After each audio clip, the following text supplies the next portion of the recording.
Oxford basic English translation में आज हम लोग एक्सरसाइज 14 को देखने वाले हैं, जिसमें आपको यूज ऑफ ए मतलब ए का प्रयोग कहाँ करेंगे वो सीखने को मिलेगा।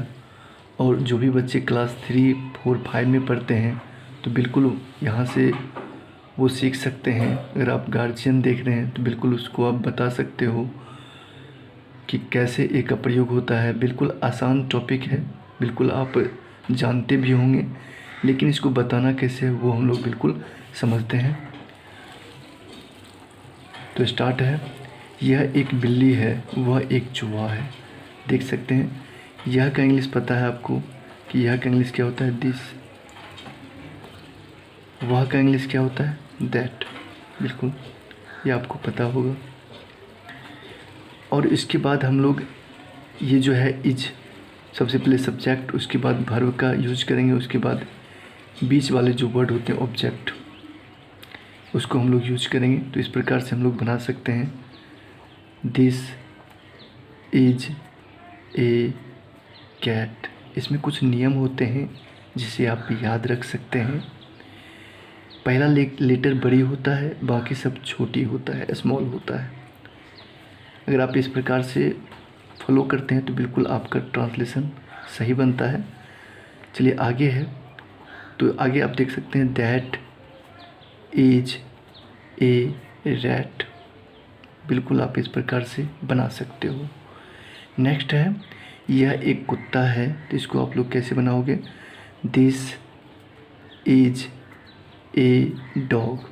यहाँ पे आपको ए का प्रयोग करना है। क्यों करना है वो हम लोग चलिए समझ लेते हैं। ए का प्रयोग एक बार हम लोग ए के प्रयोग जो कर रहे हैं इस अध्याय में, यूज ए का प्रयोग कहाँ करते हैं इस पर एक बार थोड़ा सा हम लोग डिस्कस कर लें।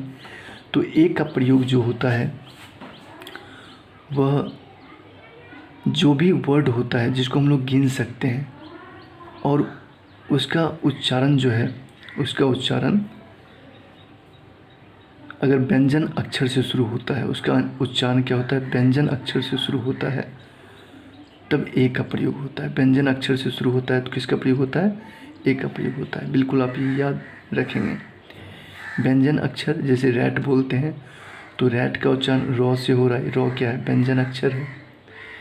जैसे कैट बोलते हैं तो कोई कट तो कैट बोलते हैं तो कॉज क्या है, व्यंजन अक्षर है, तो इसलिए इसमें ए का प्रयोग होगा। तो ये आप बिल्कुल समझ गए होंगे।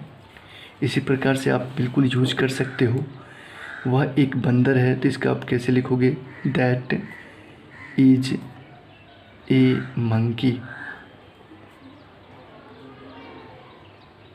बिल्कुल आप इस प्रकार से बना सकते हैं आसानी से, दिस इज ए बॉल। वह एक गुड़िया है, दैट इज ए डॉल। यह एक लड़का है, दिस इज ए बॉय। देख सकते कितना आसानी से बन जाता है। पहले आपको दिस, उसके बाद है का इंग्लिश लिखना है, उसके बाद ए बॉय। तो उसी प्रकार say that is a girl, है ना। बिल्कुल आसानी से बना सकते हैं इस प्रकार से। नेक्स्ट आगे बढ़ते हैं। नेक्स्ट आपको मिलेगा एक्सरसाइज 14 में, यह गाय है। तो आप इसको कैसे बनाओगे, दिस इज ए काउ।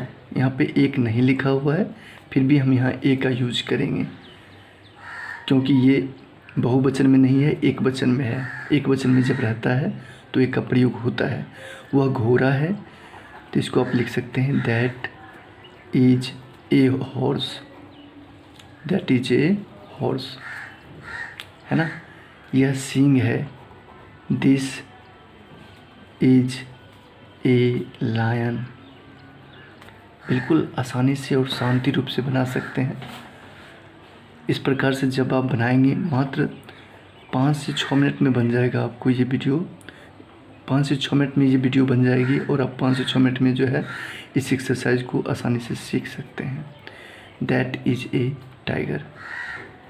और बिल्कुल शांति से, कोई भी घबराहट नहीं करनी है सीखने में, बिल्कुल हलतबली नहीं करना है, क्योंकि जितना आप घबराते हो, जितना आप स्पीड में सीखते हो कोई चीज़ को, उतना जल्दी आप भूल भी जाते हो। तो दिस इज ए पेन, वह पुस्तक है। इसका क्या बनेगा? That is a book. यह आदमी है। This is a man. Next है वह बच्चा है। That is a child. देख सकते हैं कितना आसान है इंग्लिश में बनाना। और आप इंग्लिश जब बनाते हो आपके अंदर कॉन्फिडेंस आता है और आप अपने बच्चे को भी बता पाते हो कि ए का प्रयोग कहाँ करना है। और इस प्रकार से आप ट्रांसलेशन कैसे बनाओगे तो बच्चा में एक अलग प्रकार का कॉन्फिडेंस दिखता है। ये बेसिक लेवल का है ही, तो बेसिक बच्चों के लिए ही होता है। तो बेसिक आप निश्चित रूप से उसे दें, ठीक है। बच्चे इम्प्रूव यहीं से करेंगे। चलिए अब हम लोग नेक्स्ट एक्सरसाइज को देखते हैं। अब आ चुका है एक्सरसाइज 15। तो आप कैसे एक्सरसाइज 15 के सभी ट्रांसलेशन को सही करेंगे, चलिए इसको हम लोग देखते हैं। और इसमें आपको करना है ट्रांसलेट इनटू हिंदी। जैसा कि आप देख सकते हैं बिल्कुल आपका इंग्लिश और हिंदी दोनों का प्रैक्टिस यहाँ से हो रहा है। तो जो भी बच्चे क्लास 3, 4, 5 में पढ़ते हैं, अगर आपके घर में हैं तो बिल्कुल उसको आप शांति से सिखा सकते हो और आसानी से कम समय में ऑक्सफोर्ड बेसिक ट्रांसलेशन का ज्ञान उन्हें हो सकता है। कम से कम समय में, जितनी कम समय में वो सीखेंगे उतनी उनकी अच्छी इंग्लिश हो जाएगी शुरुआत से। तो बिल्कुल उसे बताएं, बिल्कुल उन्हें सिखाएं। तो चलिए हम लोग देखते हैं कैसे ये होगा। That is a child. That is a child, इसका क्या हो जाएगा? वह एक बच्चा है। वह एक बच्चा है। देखिए कितना आसान है, एकदम आसानी से बन जाएगा। This is a man. यह एक आदमी है। यह एक आदमी है। This is a man. छोटे छोटे सेंटेंस जब हम बनाते हैं तो बिल्कुल बड़े बड़े सेंटेंस आसान हो जाते हैं। दैट इज ए बुक, क्या होगा इसका हिंदी? तो वह एक किताब है। वह एक किताब है ना आसान? बिल्कुल। नेक्स्ट है this is a pen. This is a pen, this that से ये सारे सेंटेंस हैं और इसमें ए का प्रयोग भी हुआ है।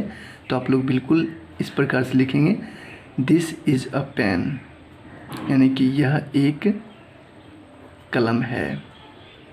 अगर हम एक नहीं भी दें तो कोई दिक्कत नहीं है, यह कलम है भी लिख सकते हैं।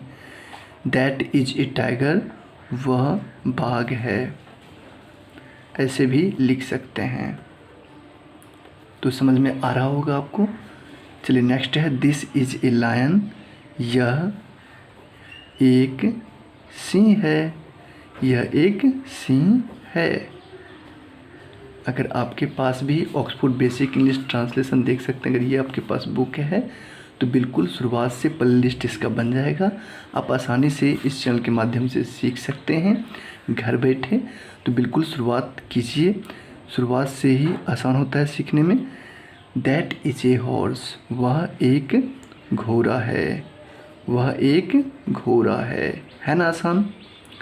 बिल्कुल बन जाएगा। दिस इज ए काउ, यह एक गाय है। यह एक गाय है ना?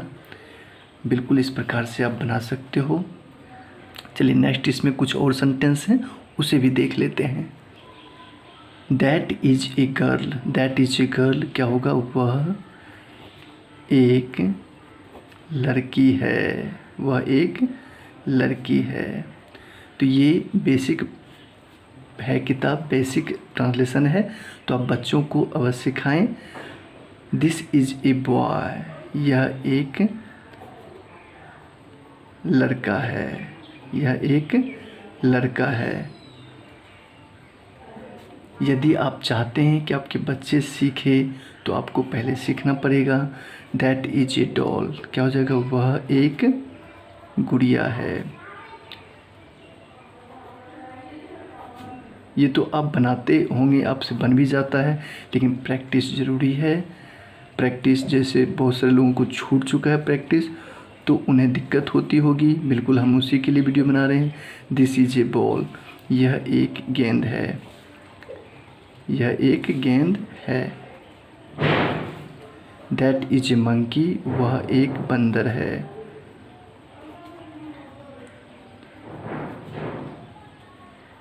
देख सकते हैं नेक्स्ट है दिस इज ए डॉग, यह एक कुत्ता है।